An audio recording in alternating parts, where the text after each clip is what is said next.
What's the best gel product on the market for controlling snare overtones? Personally, I've been using Moongel for a long time. This is probably the most popular product on the market for this. But how about the Evans pods? Does this stuff hold up? And what do they sound like? Let's do a deep dive comparison of these two. Let's start off by getting a baseline sound on my snare before I put the gels on there. This is a DW Collector's Purple Heart 6.5 by 14. I have one mic, a Shure Beta 57 on the snare, plus a pair of overheads. That snare mic is running through just a stock preamp, nothing special, and then there's not going to be any EQ, gating, or compression on that track.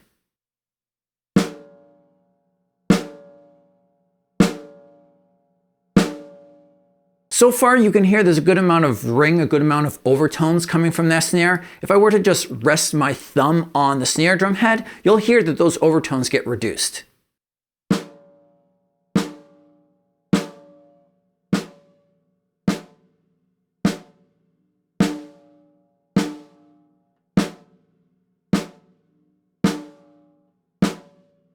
Let's experiment with the Moongel first. For the longest time, they used to come in these little black cases here, but they recently changed their packaging to be this clearer packaging. Now that's too bad because I actually used to use this black packaging as little earplug containers. When I would go to a gig, I'd stick my earplugs in these so they wouldn't get dirty. I'm not quite so sure if the new container is going to work out as well. Now, even though the packaging has changed, the Moongel itself is still completely unchanged. It still comes with 6 pieces to a pack. The price of this is $8.75 as of when I'm recording this, and that works out to be about $1.46 per piece. Now, as you can see, they all come stuck together like this in the package, and it's actually a big pain to try to get just one of them off, and it's this slow process of trying to peel just one of them away. Now, I generally like to place the piece of Moongel around the 5 o'clock position. The reason is that I want to keep it away from the snare drum mic because that would cause a kind of a dead spot on the sound, so I don't want that there. And I also don't want it on the bottom left because if I was doing a rim click, that's where my arm or hand might be. So I find that the bottom right around the 5 o'clock position works best. I usually place this about an inch of the way in from the rim.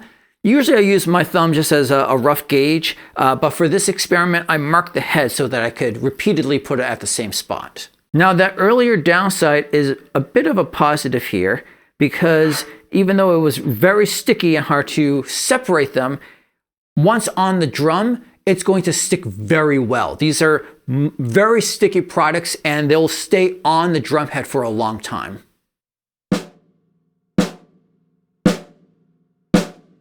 That's a good amount of overtone reduction for just such a small thing. Let me take it off and reapply it so you can hear the difference.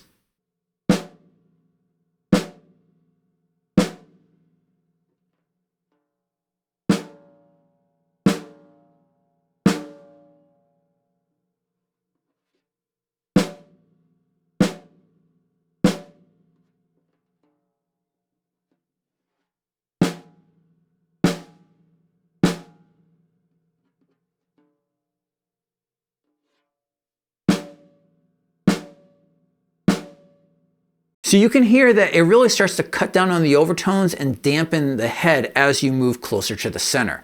For my taste, I prefer to stay closer to the edge and keep a little bit of the overtones there. Also, sometimes these products, they don't connect to the head quite right. You don't want to throw them on like I was doing just now. You really want to almost roll them on like so. Because you want to make sure that there isn't any little air pockets underneath. So don't just like toss it on there. You can see that there's some air left in there. Instead, you want to just take a piece of it like this and then go like that, and that'll help make sure there isn't any air. And you can just push it a little bit like that if you need any air bubbles to get out. Let's jump over to the Evans pods. Now, these ship in this little tin here, which would be great for transporting, like throwing in the pouch of your stick bag, but probably not so great for my repurposing of an earplug container. Now, you can see that this comes with 7 gels. It has 4 of these normal ones on the front side, and then underneath there's 2 more of the normal ones, and then 2 more normal ones here, and then 1 extra long piece. Now for me, I would probably cut that long piece in half, and so I would get 8 pieces out of this. This is pricing at $14.99 as of when I'm recording this, and so that comes in at $1.87 a piece, which is more expensive than the Moongels. Now, unlike the Moongels, these are not double-sided. With the Moongels, once you have a piece, you can just put it down on your drum in one direction or on the other direction. But with the Evans pods, there's their little logo written on the top of it, and so you have to put it on logo up, otherwise it's not going to make as good of a contact with your drum head. Remember, the Moongels were all stacked together and it was hard to peel them apart? Well, these are only as 2 layers, but there's also a piece of plastic in between. So let's see if it's a little bit easier or harder. I'd say it's maybe, these things are much stiffer. You know, the Moongels are, let's compare this real quick over here. You can see that the Moongel is very wobbly. It's not stiff at all, whereas the Evans pod is very much holding its shape. So it'll be interesting to see how that pairs up.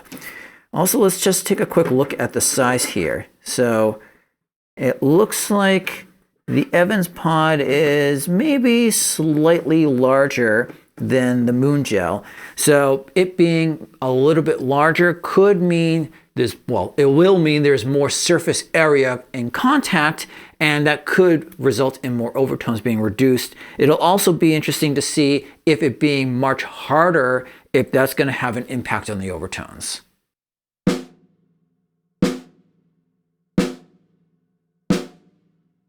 One other thing to note, if I can get the Evans pod back off the drum here, is that it looks like height-wise, or thickness-wise, I should say, the Evans is pretty close to the Moongel. Maybe the Evans is slightly thicker. Let's move the pod around and see how it sounds.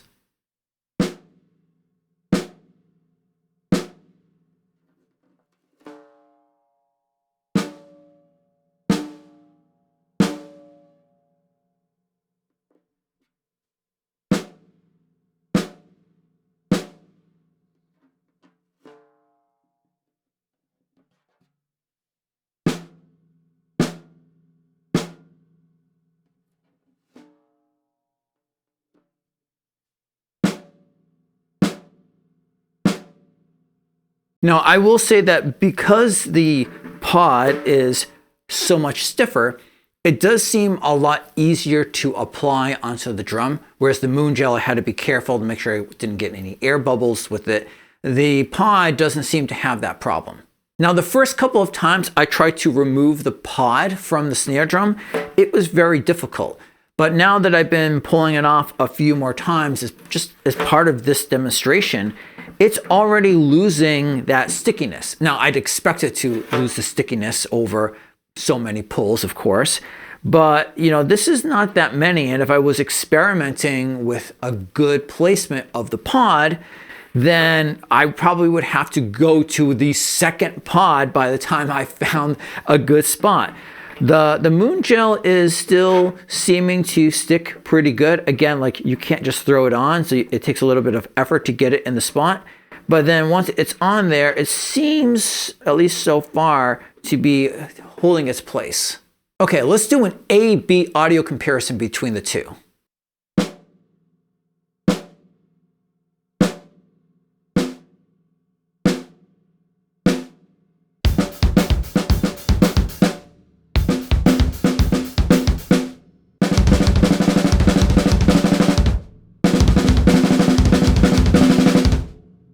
So I have to say there's a pretty significant difference in sound between the two. The Moongel, I feel, does a pretty good job at keeping or maintaining the original characteristic of the snare, that it's cutting down on the amount of overtones, but the tone of the drum is still intact, it's still there. But with the pods, it sounds very different. It sounds like the snare is getting detuned or is becoming lower in pitch almost. And so To me, if I were to use the pause, I'd have to back it up, get really close to the rim, or maybe even cut them in half. That's something that you can do with any of these products, that you can cut them if you feel that they're a little overwhelming, and you only use, say, half of the product instead.